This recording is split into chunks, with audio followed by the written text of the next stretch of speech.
Hey everyone, John here from All Miniatures Great and Small. On today's unit overview, we're going to be covering the M4 Sherman Jumbo tank from the American Bulge book. So I have a great fondness in my heart for the Jumbo. I think it's a cool tank, and it's an essential tank for the Americans going into the Bulge. What is a Jumbo tank? It's basically a Sherman that has been massively up-armored. Lots of extra armor plates welded to the front and sides of not just the hull but the turret, giving you a quite formidable tank. A lot of times this was used at the head of a platoon to take shots that would just go right through normal Shermans. In game, the Jumbo opens up a lot of options for American forces. So what does the Jumbo bring to the table? Let's talk about that first. There are basically four versions of the Jumbo we're going to primarily talk about. So there are a 75mm version and a 76mm version you can upgrade to, so 75, 76. The other big difference is whether you take them as veteran Jumbos or regular Jumbos. So the stats aren't just the hit-on value, similar to the Easy 8, which you saw, and all the Shermans kind of have that same thing. We'll talk about the veteran version first. So the veteran Jumbo is hit on a 4. It has a front armor of 11, side armor of 8, top armor of 1. It has a motivation rating of Confident 4+, but with a 3+ remount for protected ammo. It has a skill 4+ trained, but it does have the Yankee Ingenuity 3+ tactics. So tactics can be used for things like blitz. So skill's not quite as good, but you'll still be able to maybe get some of those movement orders off. Movement wise, it's pretty standard, a little bit slower than something like an Easy 8. Tactical 10, terrain dash 12, cross country 16.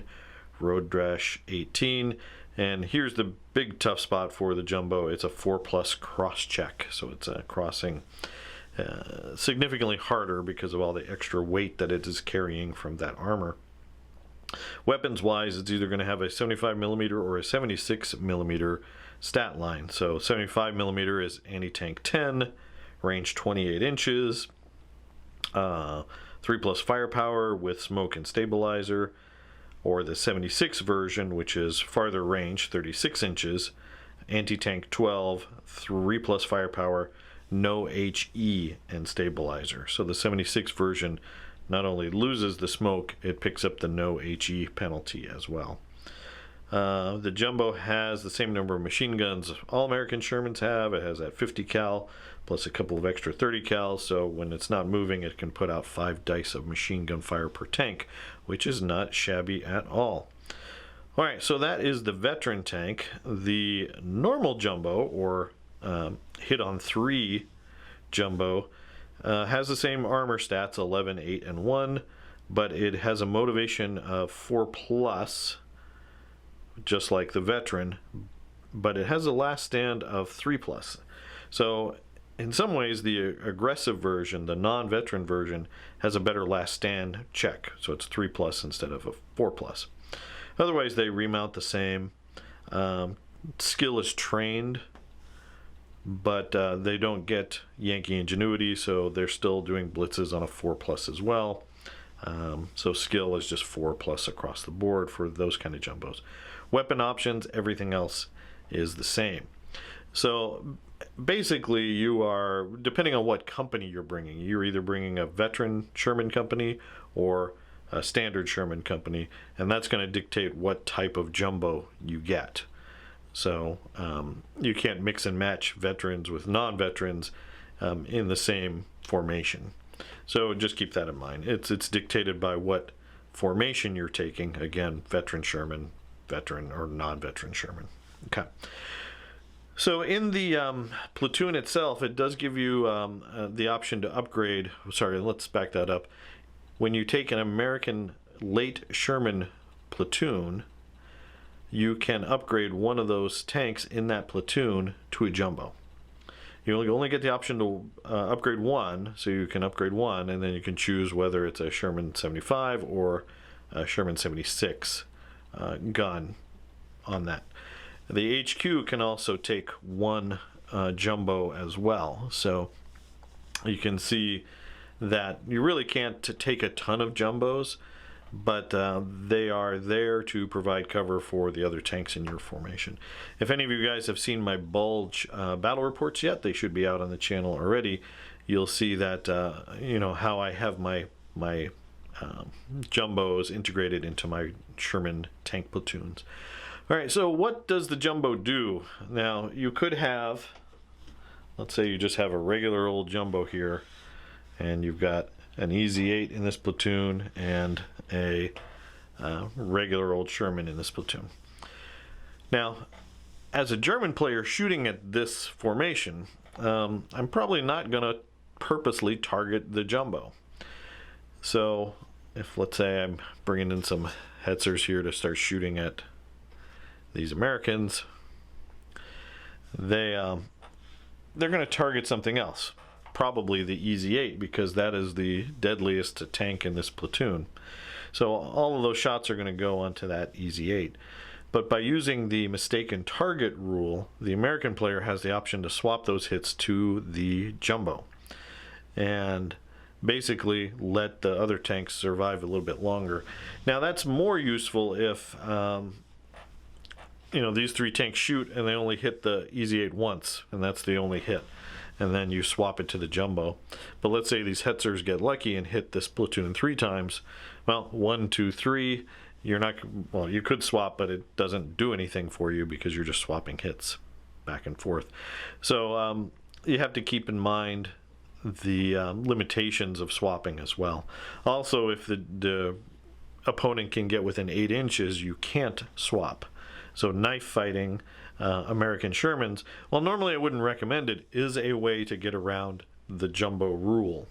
Once you're within 8 inches, they just can't swap to that jumbo or attempt to swap to that jumbo. So it's something to keep in mind. Another thing to keep in mind if you're facing jumbos is trying to purposely block line of sight to the jumbo so you can only target the non-jumbo units in that platoon.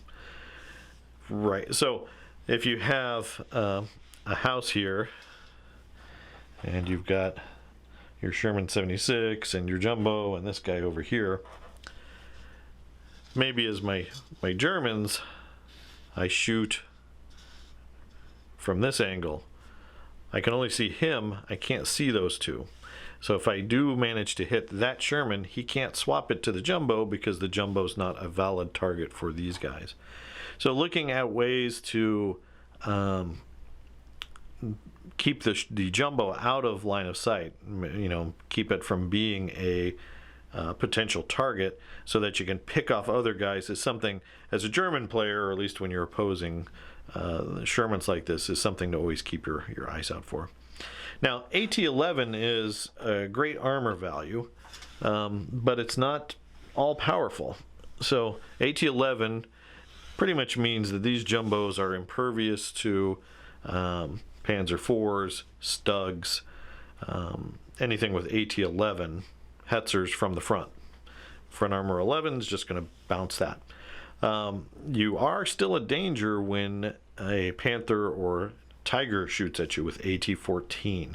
So 14 versus 11, obviously you need a 3 to equal, 4 or higher bounce. So even at short range, you're bouncing 50% of the shots that a Tiger or Panther is going to sling at you, which is pretty good. And that gets better if it's at longer range. Then at longer range, really, you know, your front armor becomes 12. So a 2 is going to equal and a 3 or higher is going to bounce, which is still pretty good. But if you watch me play, that means I'm definitely going to roll that 1 to fail my firepower. So you can do that. Now, later on down the road, when things like King Tigers, Jagd Panthers start entering the mix with a very, very high anti-tank, well, jumbos become easy prey just like anything else. They might get a save. I'm not sure at this time exactly how they're going to point the King Tiger and the anti-tank value of the King Tiger, for example. But maybe the jumbo will be able to get a save, but even if that's true, it's going to be a high number. They're going to be looking for, you know, 6s or 5s or something like that. So it's something to keep in mind that although the jumbo is great, it does have its limitations. Swapping hits is only on a 3+, so it's, you know, you're going to fail it a third of the time. And there's German stuff in the pipeline that's going to shoot right through a jumbo, just like any other tank in the American arsenal. So keep that in mind when you're playing with the jumbo.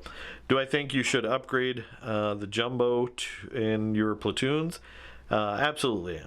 In almost every situation, I would think you would want to add a jumbo, if you had the points for it, to a platoon. It's just that good at potentially tanking hits for you that, you know, other Shermans will survive that might have been destroyed. Now, a harder question is, do you take the 75mm version or the 76mm version? And there you have two trains of thought. One is you're going to be taking the hits on the jumbo. You're swapping the hits to the jumbo, and that's going to be the first tank that's going to get hit. So it might get destroyed before anything else.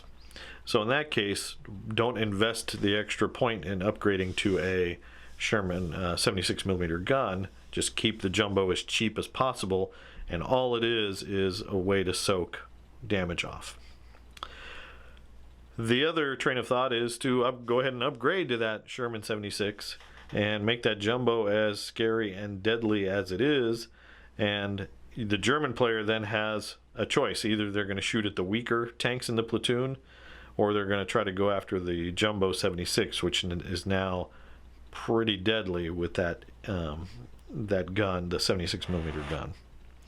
So it's going to be personal experience. I've played a couple of games using the new Bulge book now, and I've tried both regular jumbos and jumbo with a 76mm, and I had good experience with both. So I'm not sold yet. I did enjoy having the jumbo 76 in the HQ, but your mileage may vary on that. All right, so there you go, guys. That's a look at the M4 Jumbo tank for the American Bulge book. I hope this video, you found this video helpful. If you did, please do consider giving us a like and subscribe. Click that bell to receive notification when we release new content. If you like our Flames of War content, please do check out our Patreon, where patrons get access to a Flames of War battle report every month exclusive to them, as well as early access to our other videos. As always, thanks for watching, and keep on gaming.